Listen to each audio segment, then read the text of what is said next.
The world you behold is not a world of causes, but a world of effects. Most of us spend our entire lives fighting with the shadows on the wall, trying to rearrange the furniture of our lives without ever realizing that the room itself is a projection of our own mind.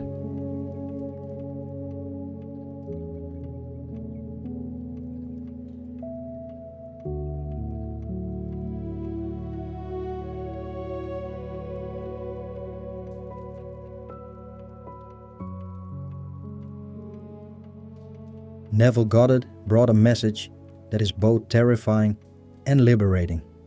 You are the sole creator of your reality, not through your hard work, not through your luck, but through your imagination.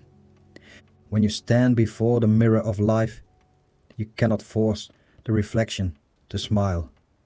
You must smile first. Then, and only then, does the reflection respond. This session is an exploration of that smile. It is an invitation to stop being a victim of your circumstances. To start being the conscious architect of your destiny. We will journey to the mechanics of the soul, the law of assumption, and the profound silence of the I am. Let go of the person you think you are. For the next 30 minutes, allow yourself to simply be.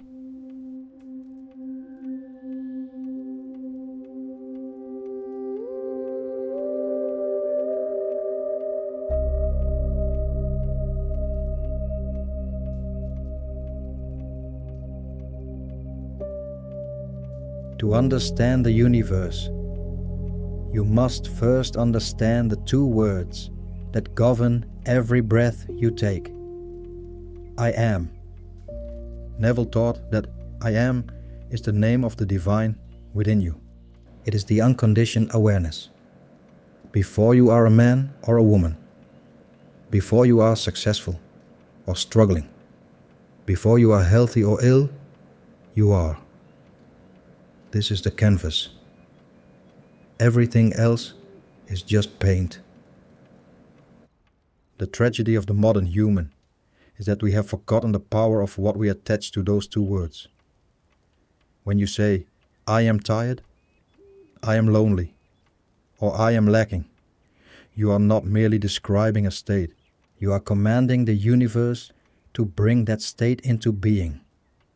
You are the potter, and your words are the clay. In the philosophy of the East, there is a concept called Wu Wei, the art of effortless action. Neville's work is the Western bridge to this truth. Effort is the sign of the ego. The ego struggles. The ego fights. The ego tries to make things happen. But the spirit, the imagination, simply assumes.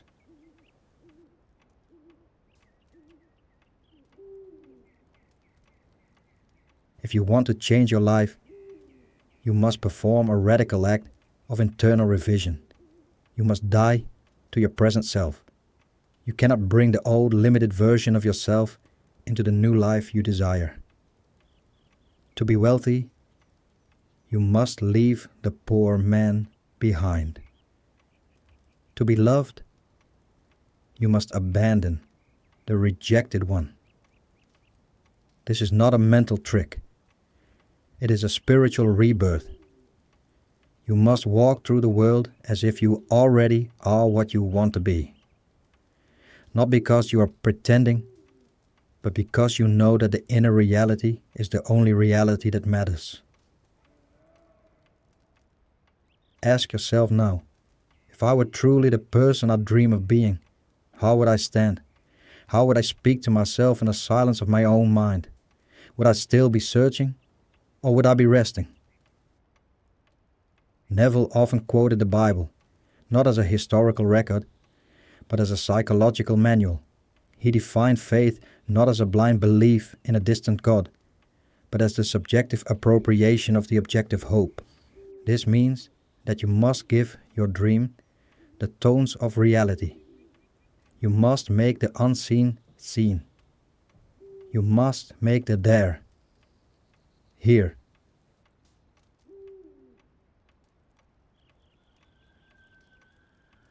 The physical world is delayed. It is like an echo. When you shout into a canyon, there is a pause before the sound returns to you. If you do not understand the delay, you might think the canyon is silent. Most people give up during this silence. They think their imagination has failed because they cannot see the result immediately. But the law is certain. If you can feel the reality of your wish, if you can truly touch it in your mind, it must, by law, harden into fact. Feeling is the secret. But what is feeling? It is not an emotional high. It is not the excitement of a lottery win. Feeling, in the Neville sense, is the sense of naturalness. If you have lived in your house for 10 years, you don't walk through the door and scream with excitement because you have a roof over your head. You simply feel a quiet, settled, natural sense of belonging. This is how you must feel about your dream. It must become so natural to you in your imagination that its physical appearance seems almost mundane. Go into the sats, the state akin to sleep. In that drowsy meditative state where the senses are quieted, play a short 3-second scene that implies your wish is fulfilled. Perhaps a handshake, a hug, or the sight of a specific document. Loop it over and over until it takes on the sensory vividness of reality.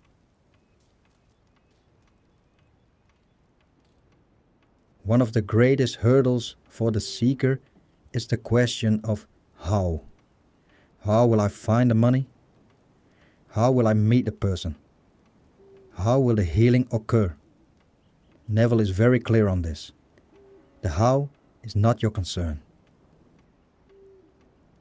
When you occupy the end, you set in motion a bridge of incidents.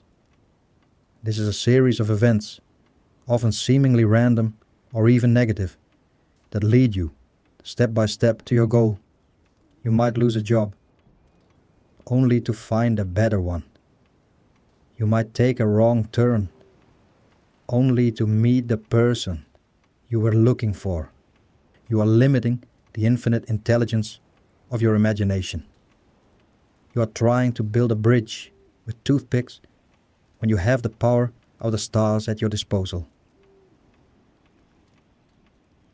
Trust the delay. Trust the silence. If you are living in the end, you are no longer an anxious beggar. You are a king or queen, waiting for the delivery of a treasure that is already yours. Consider the lilies of the field. As the old texts say, they do not toil, they do not spin, they simply unfold into their own perfection because they do not doubt their own nature. You are no different. Your only toil is to remain faithful to your inner vision, even when the outer world screams otherwise. If you find yourself falling back into doubt, do not fight the doubt. Simply observe it, and then return to the feeling. Return to the I am. Every day, we consume thousands of thoughts. This is our mental diet. Most of us eat junk food, rumors, fears, criticisms, and self-doubt. And then we wonder why our lives feel unhealthy. To master the law, you must become the gatekeeper of your mind. You must refuse to entertain any thought that does not align with the version of yourself you wish to be. Neville also introduced the concept of revision. This is perhaps his most magical tool. At the end of your day, as you lie in bed, review the events of the day. if something didn't go as planned. If you had a conflict or a disappointment, do not accept it. Rewrite it in your mind. Replay the scene as you wish it had happened. Hear the words you wanted to hear. Feel the outcome you desired. By doing this, you are literally changing the vibration of your past. And since the future is built upon the vibration of the past, you are changing what is to come. You are not stuck in time. Time is a loop, and you are the one holding the needle. Think of your life as a script. If you don't like a scene, you don't have to live with it. You can edit. You can refine. You are the writer, the director, and the lead actor. The audience, the world, is simply waiting for your next move. There is no one to change but self. This is the pinnacle of Neville's teaching. If you find someone in your life to be difficult, if you find the world to be cold, it is because you are carrying a coldness within. Everyone you meet is a mirror. They are playing the part you have assigned to them in your own drama. If you change your concept of them, they must change their behavior toward you. They have no choice. They are moving according to your script. This is not about manipulation. It is about love. When you see the best in someone, even when they are showing you their worst, you are offering them the highest form of grace. You are seeing the I am in them, which is the same I am in you. As we draw to a close, recognize that you are far greater than you have been led to believe. You are not a drop in the ocean. You are the entire ocean. In a drop. The walls of your room. The city you live in. The stars above. They all exist within your consciousness. You are the dreamer, dreaming the dream. And the dreamer can wake up at any time. Take a long, slow breath. Feel the weight of your body, but also feel the expansion of your mind. You now hold the keys to the kingdom. Use them with care. Use them with love. Do not seek for signs. Let the signs follow you.